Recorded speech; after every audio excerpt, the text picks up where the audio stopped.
হাইতির বিপক্ষে উড়ন্ত জয়ে হারানো আত্মবিশ্বাস ফিরে পেয়েছে ব্রাজিল দল। স্কটল্যান্ডের বিপক্ষে জয় দিয়ে গ্রুপ সেরা হওয়ার মিশন এখন সেলেসাওদের সামনে। দীর্ঘ ইনজুরি কাটিয়ে খেলবেন নেইমার।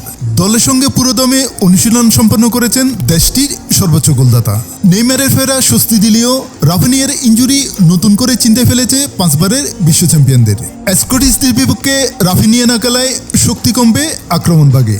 শুরুর একাদশে নেইমারের না থাকা নিশ্চিত, তাই দারুণ ফর্মে থাকা ভিনিসিয়াস জুনিয়রের সঙ্গে হতে যাচ্ছেন হাইতির বিপক্ষে জোড়া গোল করা ম্যাথিউস কুনিয়া। উইংয়ে লুকাস পাকেতের সঙ্গে Ryan.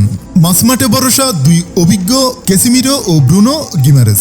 Defence centre back Marquinhos ও Gabriel. Left back Douglas Santos ও রাইটে দানিলো। স্কটল্যান্ড বদে 4-2-3-1 ফরমেশন হতে পারে আনচেলত্তির প্রথম পছন্দ। একটি করে জয় ও ড্রয়ে 4 পয়েন্ট নিয়ে গ্রুপে শীর্ষে ব্রাজিল। স্কটিশদের বড় ব্যবধানে হারালে মিলবে গ্রুপ সেরার টিকিট। স্কটল্যান্ডের বিপক্ষে দলের প্রস্তুতি নিয়ে ব্রাজিলের কোচ কার্লো আনচেলত্তি বলেন, আমার মনে হয় হাইতির বিপক্ষে প্রথমার্ধে আমরা যা করেছিলাম সেটি পুনরাবৃত্তি করার চেষ্টা করতে হবে। বল পাইয়ে তীব্রতা বজায় রাখা, নির্ভুল থাকা এবং বুল পজিশন হারানো যতটা সম্ভব এড়িয়ে চলতে হবে।